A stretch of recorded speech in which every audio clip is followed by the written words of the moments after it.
Now I'm going to work on the kernels of corn a little bit.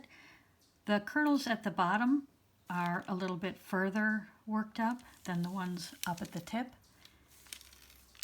Essentially, the kernels are being done with the same palette as the husks are being done in, which is a variety of quinacridone rose, some cadmium red, some quinacridone magenta, phthalo green, and a little bit of yellow green.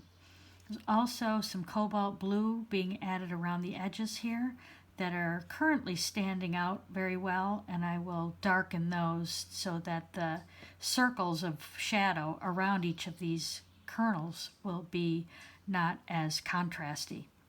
These kernels are nearly black, so although these down here are worked up a little bit further, they will come even further. And I just want to show you how I get a few more layers on these kernels here.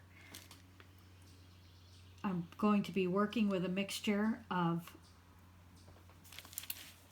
phthalo green and magenta, which yields a near black color.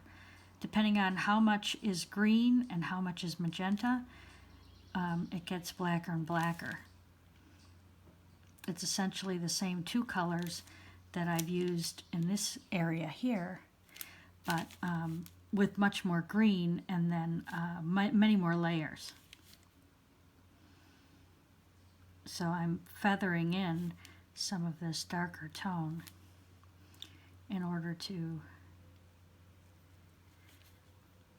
make these kernels on their way to being as dark as they are in life.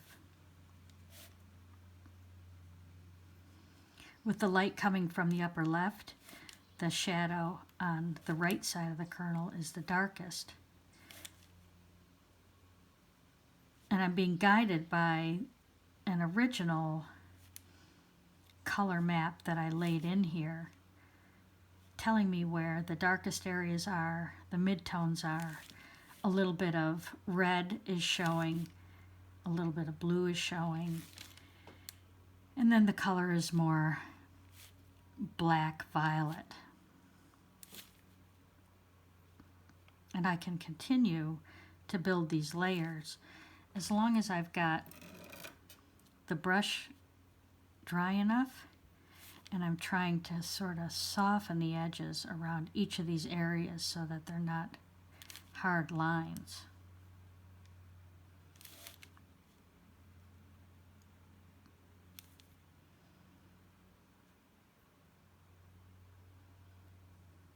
And to do that, I'm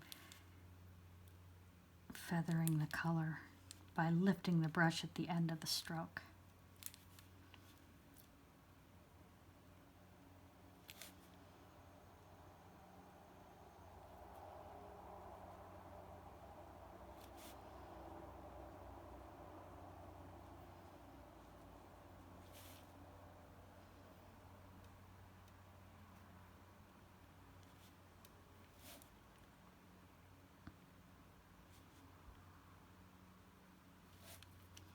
Now I'm pulling another layer of tone into these highlights around the edge to sort of soften the edge of each of these little kernels.